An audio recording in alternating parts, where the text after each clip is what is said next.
तो हेलो दोस्तों, मेरा नाम डॉक्टर बादल बिन है। मैं आप लोग के लिए लेके आया हूँ रेफरेंस राइटिंग का दूसरा वीडियो।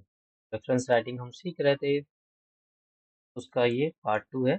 इन्होंने अभी तक नहीं देखा है हमारा पहला वीडियो रेफरेंस राइटिंग का। उसमें जो हमने सीखा था कि रेफरेंस क्या होता है और रेफरेंस के फॉर्मेट या स्टाइल कितने टाइप के होते हैं, वहाँ पे हमने सीखा। जो हमने डिस्कस किया वहाँ पे चार मोस्टली हमने डिस्कस किया, एपीए का, एमएलए, शिकागो और हार्वर्ड। ये चार हमने जो रेफरेंस फॉर्मेट है वहाँ पे हमने डिस्कस किया है। और उसको कैसे लिख सकते हैं, मतलब मेन रेफरेंस पेज पे हम कैसे पूरा इंफॉर्मेशन को अच्छे से सिस्टमैटिक वे में लिख सकते हैं, किस तरह से, वो भी हमने सीखा। और उसको अगर टेस्ट में कोड करना है तो हम उसको कैसे लिख सकते हैं, वो भी सीखा है हमने वहाँ पे।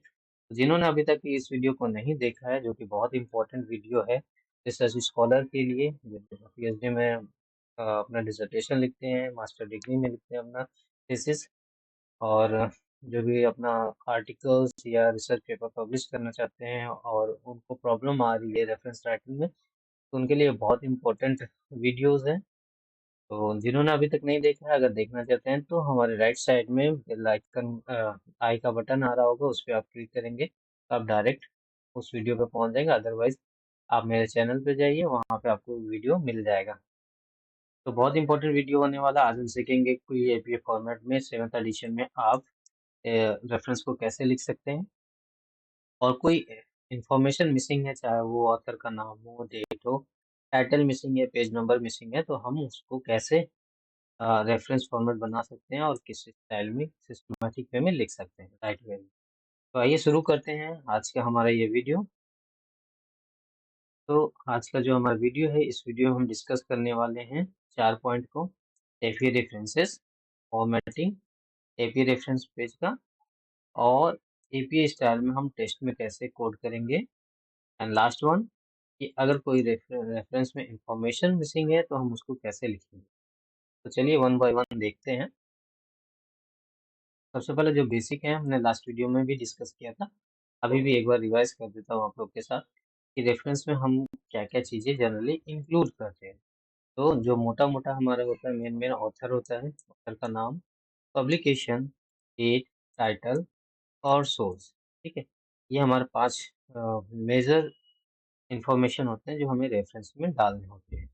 ठीक है, देन उसके बाद अगर इनके बाद आपके पास और भी कोई इंफॉर्मेशन है तो आप अपने रेफरेंस में डाल सकते हैं, जिससे कि आपको जो भी रीडर है, दैट आपने रिसर्च पेपर लिखा है या आपने डिसर्टेशन या थीसिस लिखा है, उसमें जो भी रिसोर्सेज दिया है, या आपने कहाँ से वो आइडिया जन आपके दिमाग में आया तो आपने वो चीज़ें, तो अगर और भी आपके पास इंफॉर्मेशन है तो वहाँ पे आप डाल सकते हो, तो और वो आपका रीडर इजीली उस सोर्स को ढूंढ पाएगा। ठीक है, तो यहाँ पे एग्जांपल के लिए मैंने यहाँ पे लिखा हुआ है एक एग्जांपल रेफरेंस है एक, Smith comma T dot bracket में 2020 dot dissertation manual for student, the quick guide, second edition, Wiley. तो ये क्या है दोस्तों, यहाँ पे देखेंगे स्मिथ टी क्या है। तो स्मिथ क्या है, उस सरनेम है, और टी क्या है, उसका जो फर्स्ट नेम है उसका कैपिटल, फर्स्ट जो लेटर है उसको कैपिटल में लिखा होगा। तो स्मिथ सरनेम पहले लिखेंगे, कॉमा लगा के, फर्स्ट नेम का कैपिटल वर्ड लिखे, डॉट लगा के, और ब्रैकेट में जब पब्लिश हुआ है उस ईयर को यहाँ पे डाल देंगे, देन ब्रैकेट क्लोज करेंगे, फिर से डॉट लगाएंगे और यहाँ पे टाइटल हम लिखेंगे। ठीक है, देन उस बुक अगर फर्स्ट एडिशन है, सेकेंड एडिशन है, तो यहाँ पे हम मेंशन कर देंगे, एंड पब्लिशर क्या है, कौन सा पब्लिशर, विली पब्लिशर, विली डाल देंगे। ठीक है, इसके आगे भी जैसे कि आप बोला कि और भी कोई इन्फॉर्मेशन है तो आप डाल सकते हैं यहाँ पे, जैसे कि कौन सी जगह पे ये पब्लिशर कहाँ का है, न्यूयॉर्क का है, जैसे हम इंडिया में तो दिल्ली का है। ठीक है, दिल्ली का है, दिल्ली में पब्लिश करता है, या मुंबई में पब्लिश करता है, या कहीं और पब्लिश करता है, तो वो भी डाल देंगे। एंड वहाँ पेज नंबर लास्ट में हम यहाँ पे, आपके पास है तो पेज नंबर भी हम यहाँ पे ऐड कर देंगे। ठीक है, इस तरह से हमारा ये ऐसे इंफॉर्मेशन को हम यहाँ पे डाल सकते हैं। सो एक तो ये हो गया हमारा मेन, जो पेज में हम रेफरेंस लिखते हैं वो स्टाइल। एंड उसके बाद जब हम टेक्स्ट में, जैसे कि हमारे पास पैराग्राफ हमने लिखा हुआ है अपने मेन बॉडी में, मीन्स अपने आर्टिकल के जो चीज़ें हैं वहाँ पे, अब यहाँ पे अगर कोड करना है, अभी एक नया चल रहा है जो बीच में यहाँ पे आपको कोड करना होता है, रेफरेंस देना होता है। तो वहाँ पे कैसे आप इस वाले रेफरेंस को लिख सकते हो, ठीक है। तो वहाँ पे सिर्फ यहाँ बता रहे कि एक होता है तो यहाँ यहाँ पे स्मिथ टी था, तो यहाँ पे सरनेम लेंगे, कॉमा लगाएंगे और ईयर ऑफ पब्लिकेशन देखेंगे। तो वहाँ पे ब्रैकेट क्लोज, तो इस वाले पूरे पार्ट को इस तरह से उठा के हम इस वाले फॉर्मेट में यहाँ पे लिख देंगे। क्लियर है? ओके। तो नेक्स्ट जैसा कि बताया कुछ मिसिंग इन्फॉर्मेशन है तो हम कैसे लिख सकते हैं।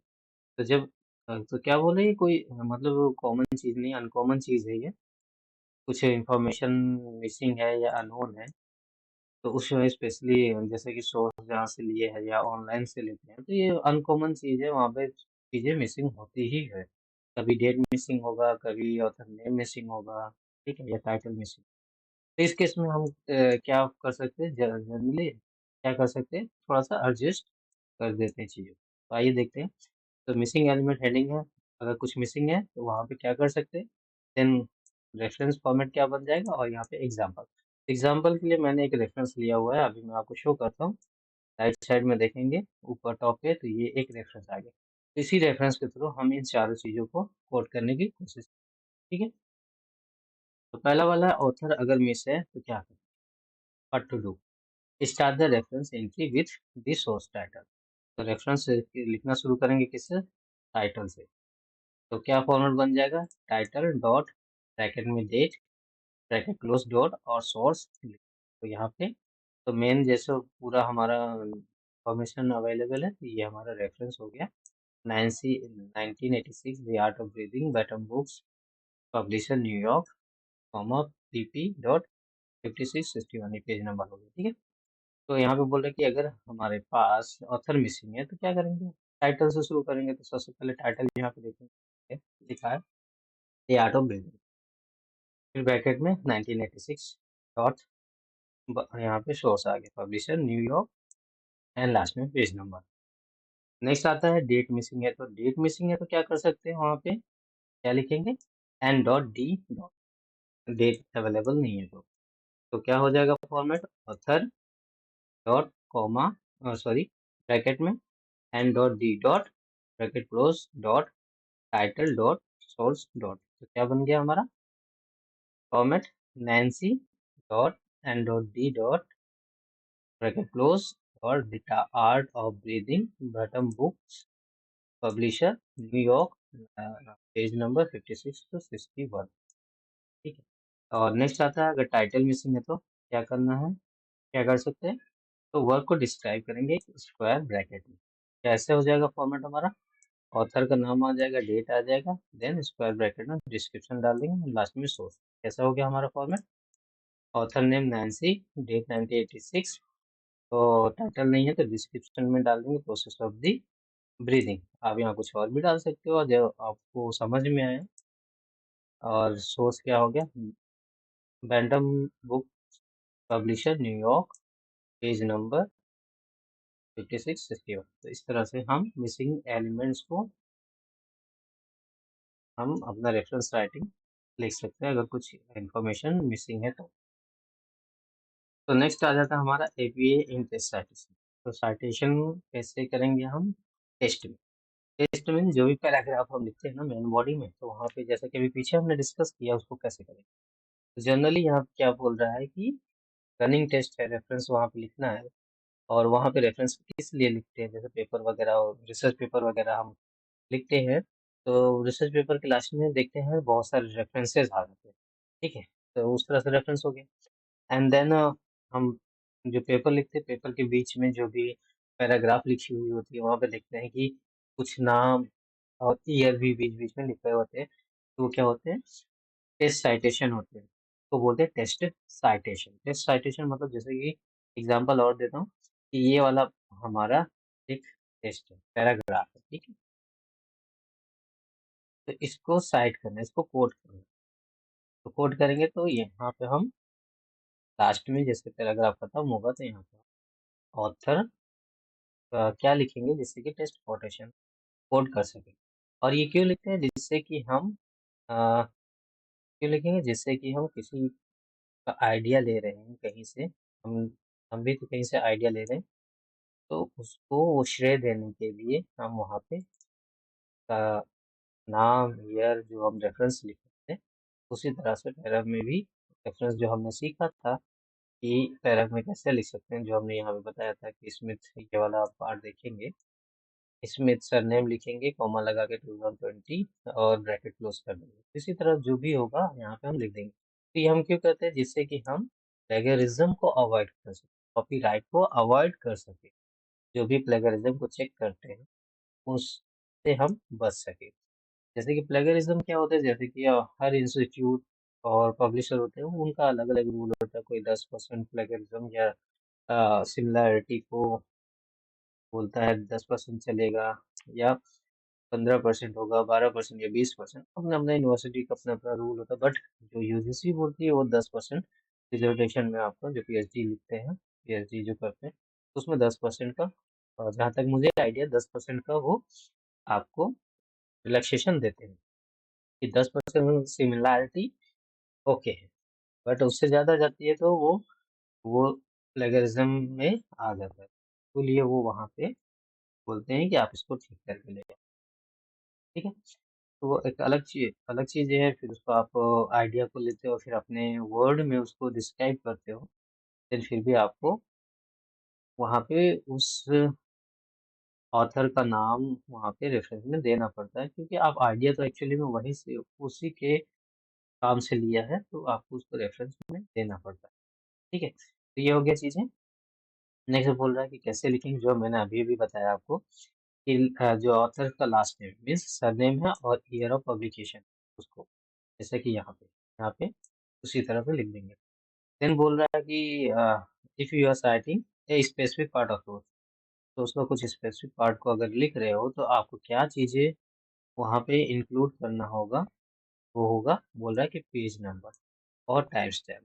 जैसे एग्जांपल में बता रहा है कि इस ब्रैकेट में स्मिथ कॉमा 2020, ये क्या हो गया, ईयर हो गया, कॉमा लगा के पी डाल दिया, पी मतलब पेज 170, फिर ब्रैकेट क्लोज डॉट, ये हो गया पेज नंबर डाल, ये बन जाएगा। इस तरह से आपका टेक्स्ट में साइटेशन हो जाएगा। बट यहाँ एक छोटा सा चेंजेस क्या आ रहा है, जो कि लेटेस्ट रिसर्च चल रही है उनके अकॉर्डिंग बोल रहे हैं कि ये वाला पार्ट जो स्मिथ कॉमा 2020 का लिखा हुआ है ब्रैकेट में, ये वाला स्टाइल अभी चल रहा है। ठीक है, तो ये फॉर्मेट में आपको कोड करना है, पेज नंबर वहां नहीं देने से भी चलेगा। क्लियर? तो आगे बढ़ते हैं। तो अभी तक हमने सीखा एक ऑथर का बात।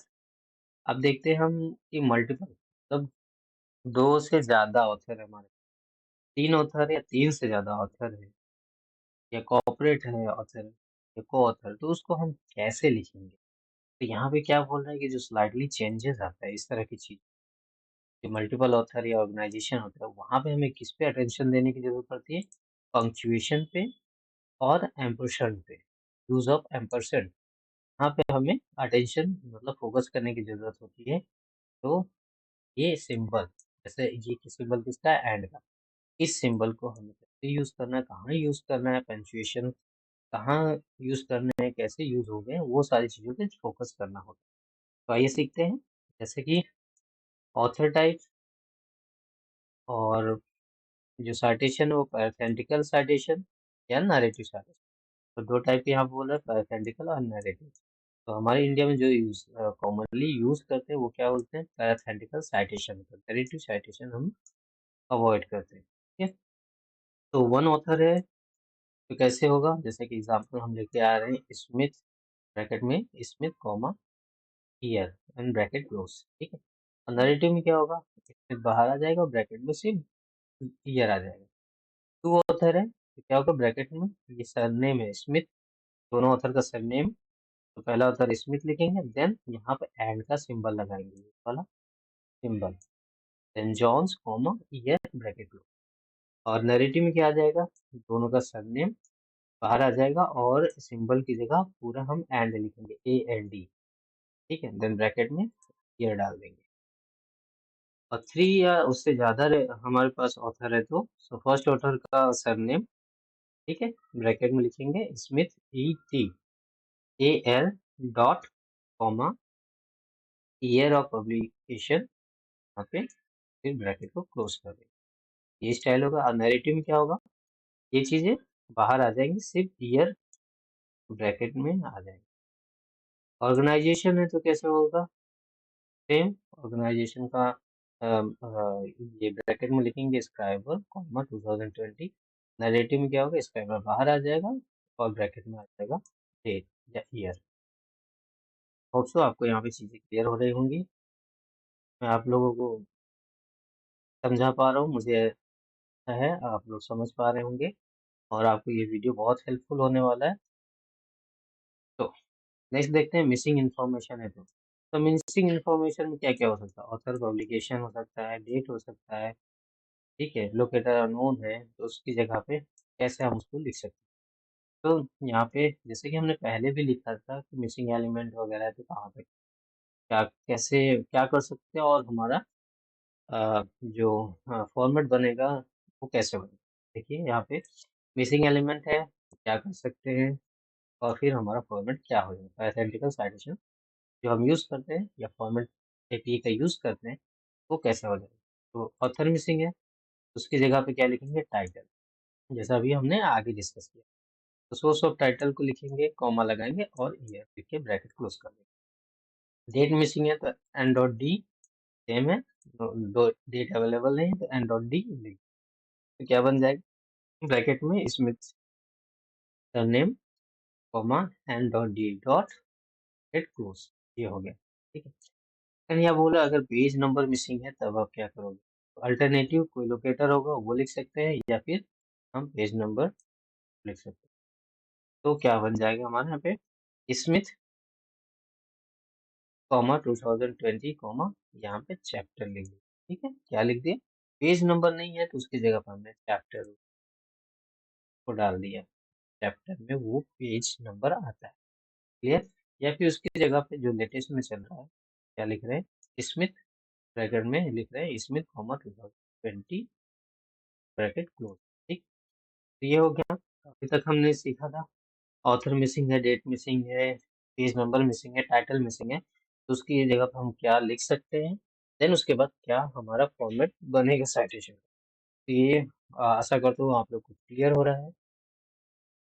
तो अभी तक हमने जितना भी चीजें की हैं बहुत ही इम्पोर्टेंट टॉपिक था जो हमने आप लोगों के साथ डिस्कस किया, आप लोगों के साथ अच्छे से ये 4 पॉइंट को हमने डिस्कस किया है, जो है एपीआई रेफरेंसेस, फॉर्मेटिंग, पेज और टेस्ट साइटेशन क्या होगा, मिसिंग इन्फॉर्मेशन है तो कैसे, तो ये सारी चीज़ें हमने डिस्कस कर ली। तो होप सो आप लोग को ये वीडियो अच्छा लगा होगा, तो जल्दी से सब्सक्राइब कर लीजिएगा जिससे कि थोड़ा सा मोटिवेशन मिले और हमारा चैनल भी ग्रो करे और आप लोग के लिए नए नए इन्फॉर्मेटिव वीडियोस लाते रहे, ठीक है।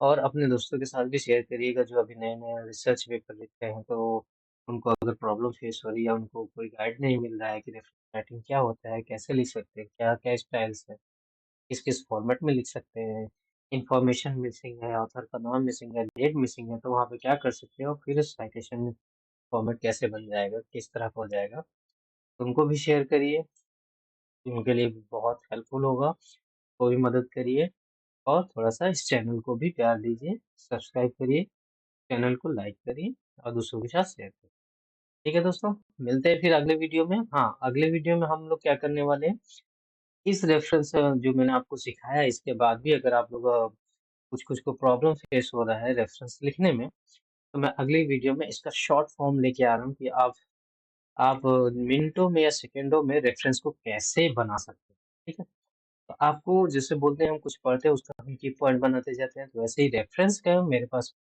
एक दो की पॉइंट है, मैं आपको बताऊंगा जिससे आप सेकंडों में अपने रेफरेंस को तुरंत जनरेट कर लेंगे।